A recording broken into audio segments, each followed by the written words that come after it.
Good morning. Welcome. Happy Wednesday to everybody. This is a Business Mastery Live Wednesday coming at you live at 10 a.m. every single Wednesday. My name is Cheston Bolgen with By the Books Consulting. I'm happy to be with you today. We're going to get this thing rolling and welcome once again. Welcome once again. All right, so we're going to get into a really good conversation today. Let's go.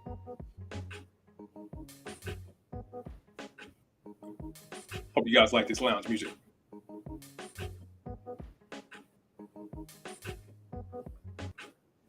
All right, so 10-figure business mastery.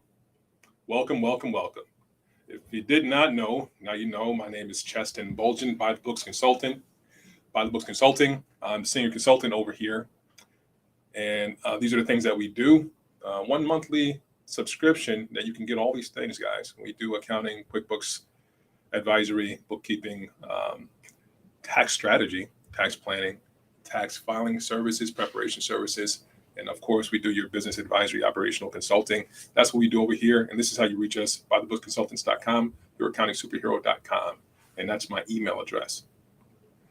Okay, so we are getting into this conversation today. We want to make sure that you are prepared. It's the last quarter of 2023. This year flew by, was flying by so quickly.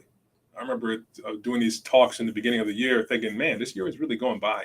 And look at it, man, it's almost gone. We have the last 3 months of the year to make sure that everything we're doing inside of business, if you're on this line, then most likely you are an entrepreneur, you're a business owner, and you want to make sure that you are prepared come tax time. That's one of those things that we deal with as entrepreneurs. We make sure we take control over our tax situation. And are you prepared? How prepared are you? Okay. These are the questions you want to start asking yourself. Today, we're going to get into a talk more so along the lines of paradigm, like thought process. What is your thought process toward business? Today, my goal is, man, to shift your reality. That's my goal. Shift your reality toward things. Make sure that you actually focus on the things that are wanted and needed to have you win in life and in business. Okay, so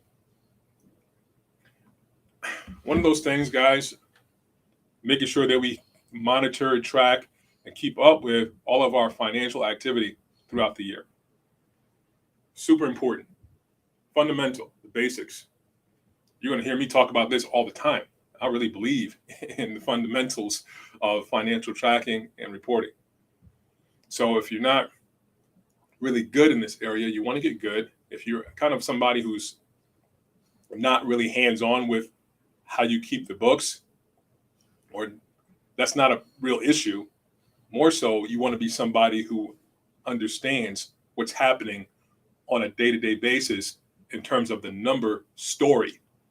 That's what we want inside of this area. So in order to have that story reflected accurately, you want to have the systems and the processes in place to record these things in reality so that there's no gap between what's happening out here in your business versus what's happening inside of your books. Okay, so you can really have the clear picture and you can make sound decisions, and you'd always be ready come tax time and whenever your lenders, they want to get your financial reporting so that you can get financing and loans, which is part of our topic today. We want to make sure that you're set up to win in this area. We're having a boot camp on Sunday, October 8th. That's this Sunday, October 8th. If you have not registered for this thing, you want to get registered. All right, it's not going to be your average QuickBooks training. If you've ever been in a conversation with me, I speak to some things that are really going to make the difference inside of what you're doing in business. I'm hoping to make sure to give you a lot of good foundational understanding and insight to how you want to set things up in your QuickBooks systematically and on autopilot to make sure that that truth is reflected in your business consistently and reliably. So if you have not registered, once again, you want to make sure you register for that.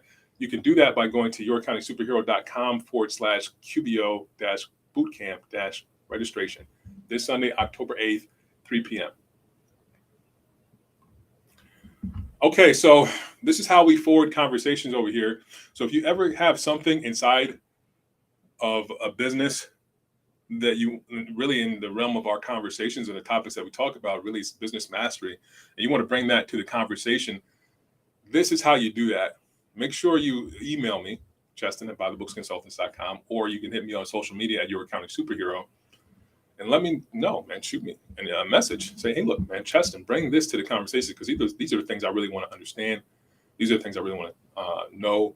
I want you to discuss, because maybe you figure I have a insight on something that you just have been trying to figure out, and it may shorten your learning curve on it if that's something that is in the realm and the scope of what I know.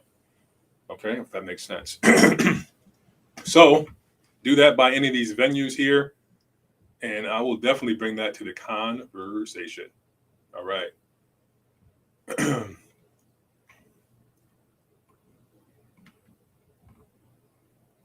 Okay, so 10-figure business mastery, we have some pillars that we stand on. These are the tenets of what we're about, principles, if you will. Number one is intentionality. We call this mindset mastery. 2 is financial mastery. 3 is structures, which is system mastery. And 4 is actions or execution mastery. All right, so if you look at these things, these 4 components here, these principles that we rely on, these are the things that will set us up for sure wins inside of business. Okay, and now intentionality means that I'm really clear on what I'm up to in life. There's a singularity, there's a focus on the things that we're doing, and we say no to everything else and yes to this thing. All right, that's focus, absolute focus. So what kind of things what kind of things can get in the way that we can be distracted by? There are outside situations, circumstances, life happens, and it can distract from what it is that we're up to inside of our business. But it's up to you and I to really be clear on what it is that we're up to and keep that before us all the time so that we can always come back to it and stay focused. So the outside circumstances can be a distraction if we allow it.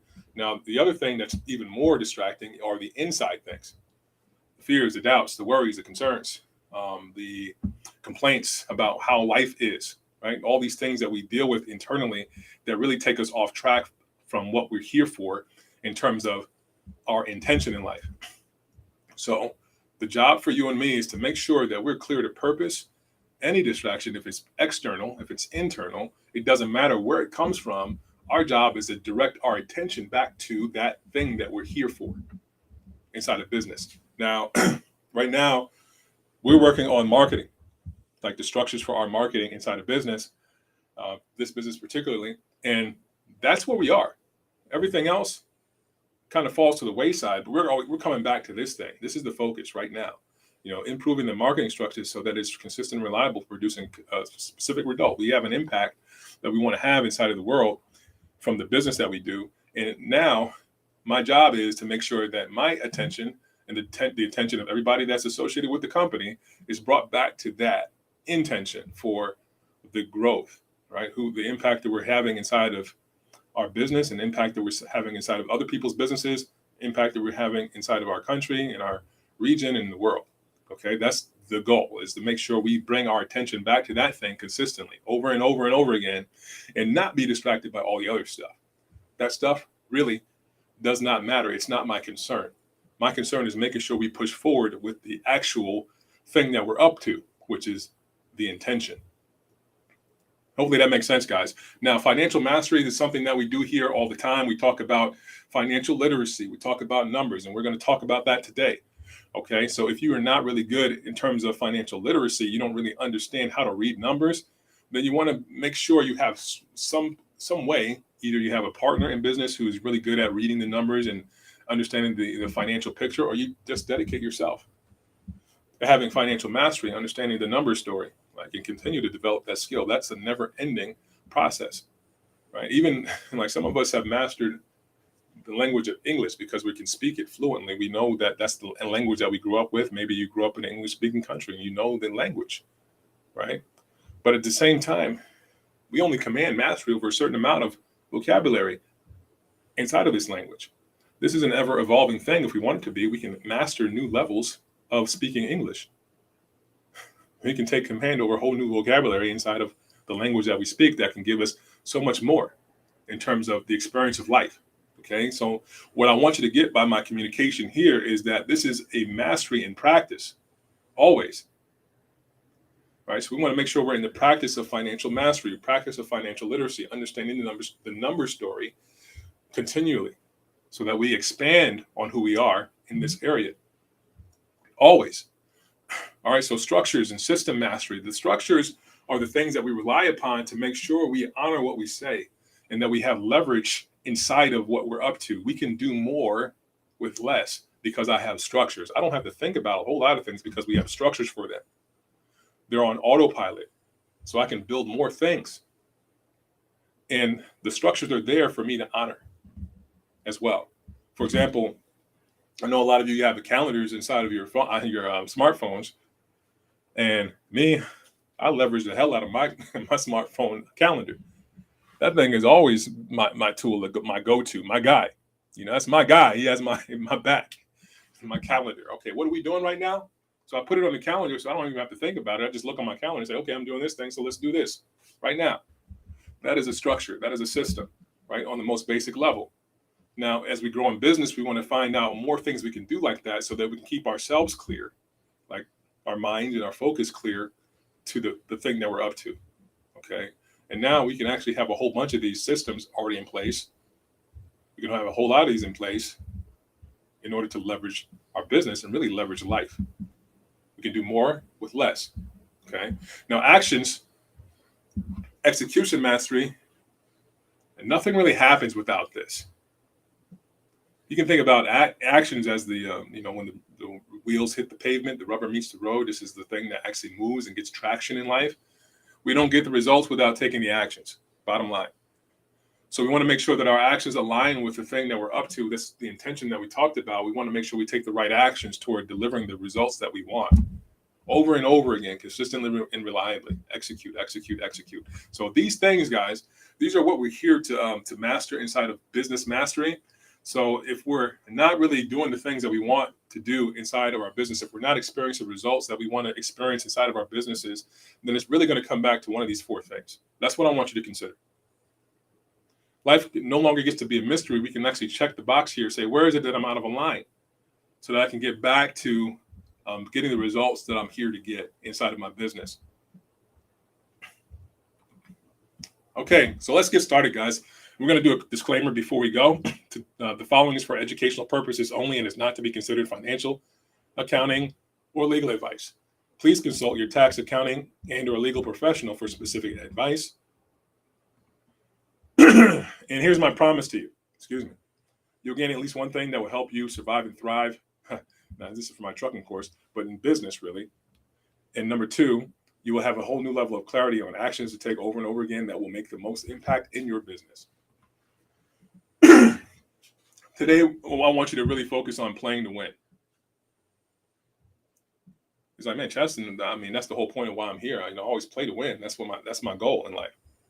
And I want you to really ask yourself, is that what you focus on? Are you playing to win? Is that the philosophy? Is that the paradigm? Is that the framework and approach that you come with when you get out of the bed in the morning and when you do the things that you do in business? Are you playing to win? Which each and every decision that you make, every choice, every consideration, are you playing to win? I want to invite you to consider that a lot of times you're not. Now, if you can get that, when I got that for myself, it was a game changer. When I was flat with things, when I was really straight with it, I was honest, I was looking at myself in the mirror and said, are you playing to win? No, I'm not. Well, yes and no, right? Yes and no. We talk about playing to win. We're always winning in life at something. We are always winning in life at something, but are you playing to win the game that you say you want to play? This is what I want you to consider. This is what I want to bring to the forefront. Are you playing to win at the game you say you are playing? So what game are you playing? This is a game of business mastery. We're playing the game of business mastery. Now, are you playing to win at this game? Or are you playing to win at some other game that you're not aware of? Ooh, I didn't know I was going to go here today. All right, so what am I talking about? There are games, like we have agendas, hidden agendas that we don't even see for ourselves a lot of the times that get in the way of us actually playing to win at the games that we say we want to win at. Well, what are those games? Well, sometimes we just want to be right about stuff. We can be really good and play that game and win that game, about being right about things instead of playing the game to win at my business. Right? You can be right at the world is hard and life is hard, and the circumstances are tough. You can't get over the circumstances, or that employee doesn't really do the things that I want them to do, or man, the economy sucks and there's nothing I can do about the economy. What am I going to do about the prices of all my products I'm selling to my customers? Those things are hard for me to deal with, and I don't know what I'm going to do. I can't survive in this market. I can't get beyond where I am. Right. So now, if your agenda, the game that you're really playing, is being right about those things, then you'll never win at the game of business, because that's not the game you're playing to win. You're playing to win at the other game, being right about everything sucks. Woo! Get that, people. Get that. Now, if you were aware of the things that you do 100% of the time, like all the time, if you were aware of the games that you're really playing, then you can say, okay, I'm not going to play that game. I'm going to play the game to have my business win. I'm going to play this game, and I'm going to play to win this game instead. But if you were not aware that you were playing the game of being right about stuff that doesn't serve you, then you're going to continue to win at that game, and it's going to take you out. Choose which game you're going to play in life. And I invite you to consider to play to win at the game of business from this day forward. Take everything else out.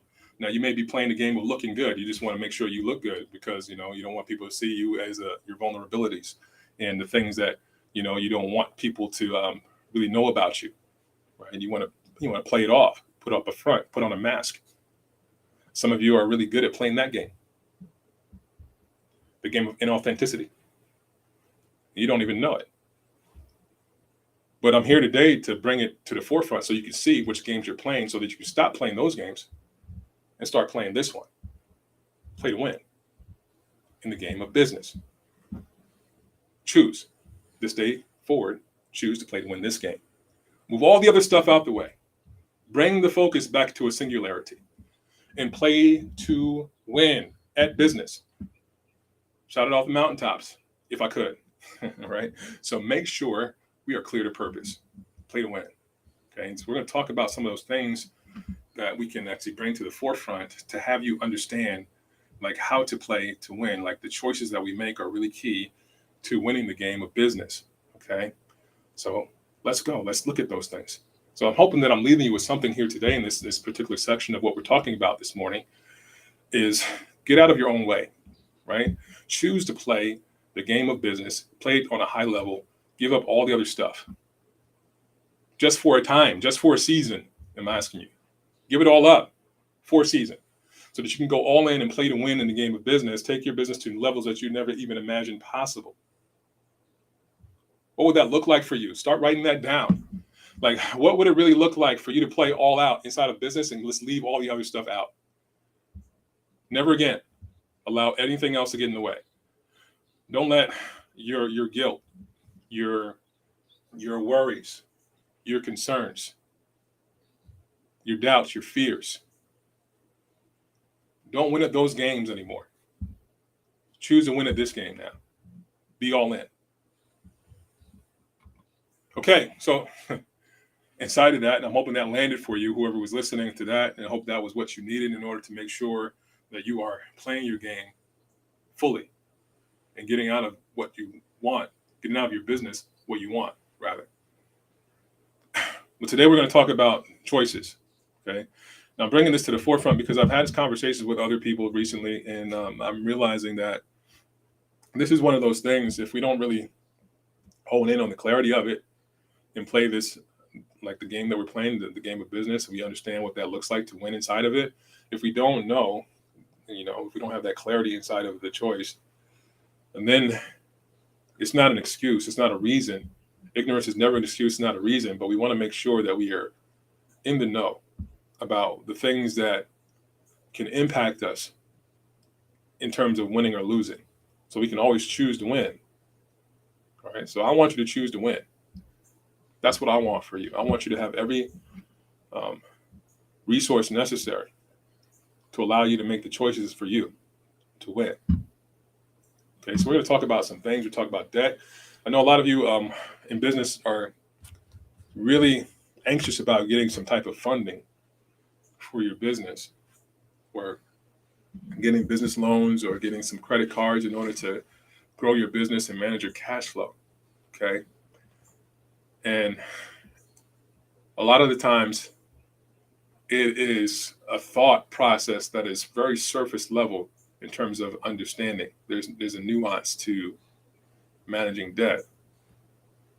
There's a simplicity to it when we can make a clear choice on when to say yes to debt and when to say no.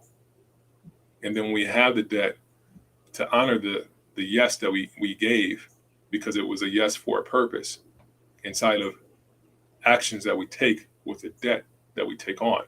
Okay.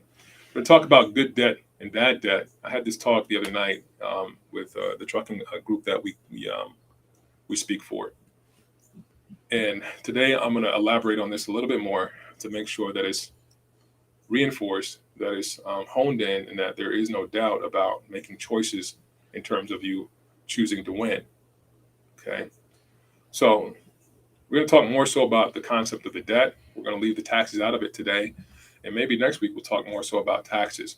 Okay. I know it's the last quarter of the year and we want to make sure we're prepared for taxes. And this is going to be key, because a lot of the times we'll take money in order to improve cash flow, but we're not really doing that. We're actually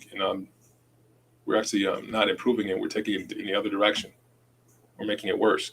Okay. It's very short-sighted a lot of the times with debt. And I know it seems as though, yeah, man, I need this influx of cash. And we want to honor this thing, honor this principle inside of how to manage it, and when is it right to take on debt versus when it's not right to take on debt. And then how to use the funds for the debt when we do decide to go yes, because it's inside of a winning choice. Okay. So we'll talk about bad debt first. So bad debt, pretty simply, I remember reading Rich Dad Poor Dad a long time ago, like decades ago, Robert Kiyosaki. And this is one of the things that turned me on into business even more so. I was already an entrepreneur back then. And at the time, my son was just being born. My son is just being born. It's like the early 2000s. So my son was born in 2000. He's just turned 23 a few weeks ago. He turned 23. And I remember I was a young entrepreneur and I was hungry, man. I was searching for answers. I had just come out of college and I had a concentration. My education was in computer science at the time. And I didn't do anything with that right away. I went into business. I started a cleaning service, carpet cleaning to be specific. I started a carpet cleaning business as a contractor. And I knew, I've kind of always known, because even before that, I was a teenager and even a little kid. I was always somebody who was industrious. I had my own thing going on. I would, mow lawns. I get paid to mow lawns when I was a little kid, like 8, 9, 10 years old, mow lawns, shovel snow, do little side things for neighbors and everything in order to make a little bit of change on the side for myself. Then I would go, and later on, I actually physically got a job, which was also a contracted job. He contracted to do paper routes. That's what I contracted to do. I did a paper route when I was like 10 years old. It was an interesting period of time for me. It's a lot of work on a bicycle, like a lot of papers, and it was in New York in the wintertime in some hills. So, man, I remember being a kid doing all this stuff, right? And then I learned how to cut hair. So I had like a little barber thing going on when I was a kid. I was maybe like 12, 13 years old when I was cutting people's hair, making money cutting hair. I finally got good at cutting hair. And then around that same time, early teens, I was a DJ, man. So I would make mixtapes, right? I learned how to do mixtapes and everything. And I would go out there and I would make mixtapes and sell my mixtapes. I'll be at school selling mixtapes. So I was always somebody who wanted to be an entrepreneur. Now that I'm thinking about it, right? That's always been in me. So I went to school and I did this thing, computer science, because, math and science, those are my things.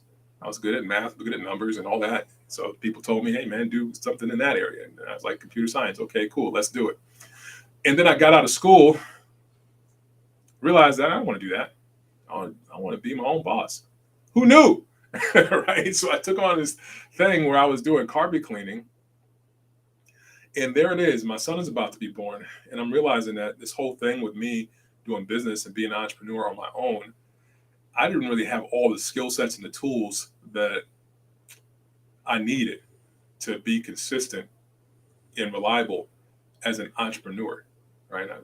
Sometimes, I mean, some of you on the call and listening to this know that, sometimes you have some good months and then other times you go dry. It might be a long period that you go dry. You just have a bad slump and you're not making as much money. And really, that doesn't work as somebody who provides for their family. You want to make sure you're consistent. So I remember being hungry like that to be consistent in business. And I started reading so many things. I read this book called Wealth Without Risk. And there was another book, The Richest Man in Babylon. There was The Magic of Thinking Big. There was, of course, Think and Grow Rich, Napoleon Hill, and so on, man. The Power of Positive Thinking. And then all these other books. But then I read Robert Kiyosaki's. I was like, man, Rich Dad, Poor Dad. Rich Dad, Poor Dad. This makes total sense to me. This makes total sense. Simplistic, man. I knew it. There was this feeling inside of me. It's like, man, I knew it. I knew this was the thing because I already felt it. He's saying the things that speak to me. I already understand this on a certain level. Subconsciously, it resonated. It's like, yeah, this makes sense. And one of the things that made sense to me was good debt versus bad debt. Nobody ever talked to me like this before then, right? And I want to thank Robert Kiyosaki for actually sharing this material because it did. It made a whole lot of sense. It changed and transformed the trajectory of life for me because now I could understand, well, why would I take on debt that was bad? But this is what a lot of us do. So bad debt, he explained, was money bad debt is debt that takes money out of your pocket. That's what bad debt is. Debt that takes money out of your pocket. Well, what does that really look like? Well, auto loans. That's all they do is take money out of your pocket. If you get a car note, that's bad debt. That is a losing proposition. Bad debt. When I say a losing proposition, it means that, I'm actually, money's just coming out of my pocket. I'm just trading up. I'm losing money. That's just the principle of it. I'm losing money by taking that deal. That's what I mean. I'm losing money. That's all it is. I'm losing money by taking that deal. Bad debt. Money comes out of my pocket. I'm not getting anything monetarily that's a gain out of that deal. I'm just losing money. All right. So auto loans, bad debt. Car note is bad debt. Credit cards, bad debt. Right? If I'm using these credit cards and I'm just using it to manage my personal finances, and a lot of us do that. We take credit cards, we buy our day-to-day groceries and food and rations and everything else. We purchase on credit cards. This commodity, that's regular consumer goods. We purchase it with credit cards. That's bad debt. It's bad debt. It's taking money in my pocket. Not only do I have the expense, I'm actually paying more for the expense now. Instead of me paying $500 for groceries, I'm paying $550 for groceries, or $525 for groceries, whatever that's going to be in terms of the debt. It's a bad deal. Right? I'm paying more. It's money that comes out of my pocket. So mortgage for my personal residence, bad debt. I mean, in this terminology, it's bad debt, man, because now it's not really putting money in my pocket. It's taking money out every single month. It's taking money out. It's not giving me anything. And then we can look at it in terms of like money, in terms of cash flow. Like it's taking more cash out of my pocket than I'm taking in. So it is a losing proposition. Bad debt. All right. Hopefully I'm shaking up something for you inside of this conversation. I'm really wanting to shift the reality of things. I want you to consider these things. Maybe you've thought about it differently. Maybe you're thinking about, man, but I needed to manage my cash position when the credit cards really helped me out. You mean to tell me that me buying my house was wrong, Cheston? No, I'm not saying that. I'm not saying you buying your house was wrong. Okay. What I'm giving you is a principle of bad debt. It takes money out of your pocket. If you can get this concept, it can change your life. It can change the way that you approach everything from this point forward. Okay. Because now you can choose to win. I told you in the beginning of this talk today that I really want to speak to this because I had conversations earlier in the week with some business owners. And I mean, the thing is, this thing that keeps coming up is, business funding, and they want to take loans. And I'm like, man, I'm hearing them and they're talking about what they want to do with the money and why they're taking the loans. I'm like, well, people might not really get 100% what this is, because I see the pain, I can see the suffering on the end of it, because it's really short-sighted a lot of times when people make these choices and they're not choosing to win. And I want them to choose to win. I want everybody to choose to win. Okay. So when you're considering business funding, anybody who's a lender, they're not really looking out for your best interest in terms of you taking the money. That's number one. They're looking to sell you the loan. That's what lenders do. They want to sell you the debt so they can make money off of you. They're not really considering how you're going to benefit from the money that you take. Right? They're going to say things and communicate things to make sure that you want to have that money, because that's their job. Nothing wrong with that. That's really good. And sometimes the loans really do serve you. But the thing is that you want to be clear for yourself. Like, what is it that I'm doing here? Am I choosing to win? Yes or no? Okay. Now, a lot of times people will take these business loans in order to pay off operational costs. Maybe they want to handle their payroll. They have cash flow issues, so they want to handle their payroll. But get this, anytime you're doing that, you're not really choosing to win, because you're increasing the amount of expense that you would have anyway, because you're adding interest on top of it. And you're not getting anything in return. It's bad debt. Right? You want to be able to see that for yourself in its simplicity. So if it's doing that for you, if it's taking money out of your pocket, then that's something that you don't want to do. So I'm hoping that I'm really driving home the concept of what bad debt looks like. Now, as you're getting clear on this whole bad debt thing, just know that bad debt is wasting money. You're throwing money away. And we don't want to throw money away as entrepreneurs. We want to make sure that we win. And winning is we make more money inside of business, not throwing it away. So what is good debt? So good debt, man, this is what it looks like. Yes!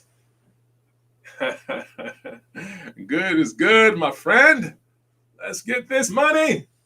Let's go. Good debt. All right. So let's get this money, man. So what is good debt? Good debt is a thing. All right. So if we think about bad debt in terms of money that takes, or debt that takes money out of your pocket, good debt, on the contrary, this is good debt, not bad debt. Good debt puts money in your pocket. All right. So this is good debt. Good debt puts money in your pocket. So what does that really look like for you and me? Okay. So good debt, I talked about a mortgage before. And a mortgage for your personal residence, we talked about it being bad debt. But if it's a mortgage for a rental property, it's good debt, right? Because now that mortgage that you have is actually putting money in your pocket if your expenses do not exceed the income. Okay. As long as it's putting money in your pocket, it's serving you. It's good debt. Plain and simple. Had a conversation with a good friend of mine, who's also an entrepreneur, and he's into finance. And I love the way he speaks, and I love the way his brain works, because he's talking about owning a car. And we're talking about this whole thing, this concept about, why would you just pay your own money for a car? It's like a waste of money. You're throwing away money. I was like, yeah, that's right. It is. It's like throwing away money, right? But you can own the car if you actually take, let's say you had $10,000. Say you had $10,000 and you wanted to buy a car. Well, I mean, my friend here does real estate. He can get into he can get control over properties for less than that.